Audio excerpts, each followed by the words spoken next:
আসসালামু আলাইকুম। আমি এখানে কাজ করতেছি, কাঁচামরিচের বটো ফেলাইতেছি। আর উনি কি করতেছে দেখুন, হাতের নিচে পানির বোতল আর এক হাতে ক্লে। আমি যে বাঁচতে নিছিলাম, আর আমি রান্না করে কিছু কাজ করতেছি।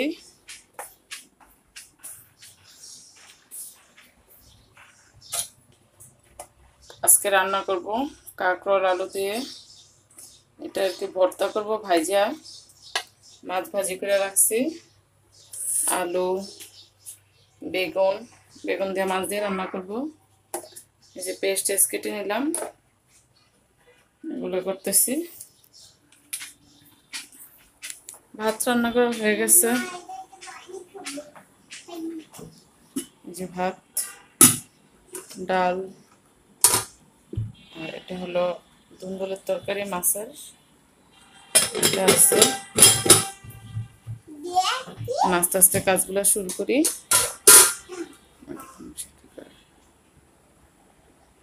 আর সাথেই থাকুন। কাঁচামরিচ বাছা শেষ করলাম, জায়গাগুলো আলাদা রাখলাম, ওগুলো দিয়ে ভর্তা খাবো। আর এই যে বাতিগুলো, এগুলো শেষ করলাম আর রান্না করে। আর ও দেখেন কি করতেছে। আমি আমার খালতো বোনের বাসায় যে গেলাম, আজকে চলে আসলাম, এখনো ব্যাগ গোছাই নেই। আর ও খেলা করতে আছে, ব্যাগের কাপড় চোপড় এখানে আছে। আজকে দুপুরে চলে আসছি, দুপুর বলতে তাও আপনার 11:30টার দিকে, সকাল সকালেই। এখানে তরকারি বসিয়ে দিলাম। এখানে যে কাঁকরোল আর আলু দিয়ে যে ভর্তা করবো ওটা করতেছি, ভাজতেছি। কাঁচামরিচ ভাজা হয়ে গেছে, কাঁচামরিচ দিয়ে ভাজি করবো। কি এখন না বাবা, আর পরে শোয়ার টাইমে দিও, এখন না, যাও শোয়ার টাইমে দিব। আমার রান্নাঘরের লাইটটা একটু ঘোলা ঘোলা দেখা যায়। রাত্রেবেলা রান্না করতেছি, দুপুরে রান্না ছিল, ওগুলা দিয়ে খাওয়া দাওয়া করলাম। মুরগি টুরগি ছিল, রান্না করে দিয়ে গেছিলাম, ওর বাবার ওটা ছিল, তাই ওটাই খেলাম। এখন রান্না করতেছি। দাও, আমি রান্না করতেছি। সে তার ছোট্ট লিটল বাইক নিয়ে খেলতে আছে। আর দেখুন সেই পুতুলের হাত পা। আর এই যে রুমের অবস্থা দেখুন আপনারা, এই রুমের অবস্থা। আর এই যে এখানে জামা কাপড়ও রাখছে, এখানে খেলনাও, এখানে দেখুন অবস্থা, পাটি এনে রাখছে, সব কিছু এনে রাখছে। তার দুষ্টামি।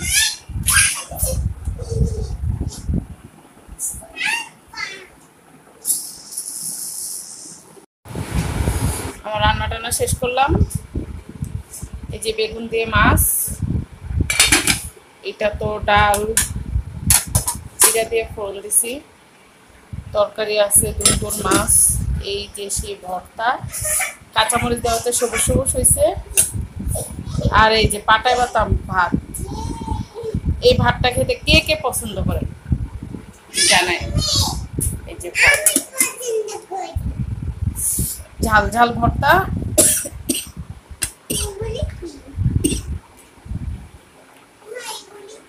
এটা পাটায় বেটে ভাত মাখাইছি। আগে আম্মাকে বললে আম্মা অনেক বকা দিত যে পাটায় ভাত মাখতে হবে না, পরে আবার মাখা দিত। এখন নিজে করি, বাড়িতে গেলে আম্মা যদি ভর্তা বাটে উনিও করে, ভাবি ভর্তা বাটলে ভাবিও ভাত মাখে এইভাবে দেয় আমাকে, অনেক মজা লাগে। রয়েছে তার দুষ্টামি। আজকের জন্য আল্লাহ হাফেজ, সবাই ভালো থাকবেন, সুস্থ থাকবেন, আমাদের জন্য দোয়া করবেন। আসসালামু আলাইকুম।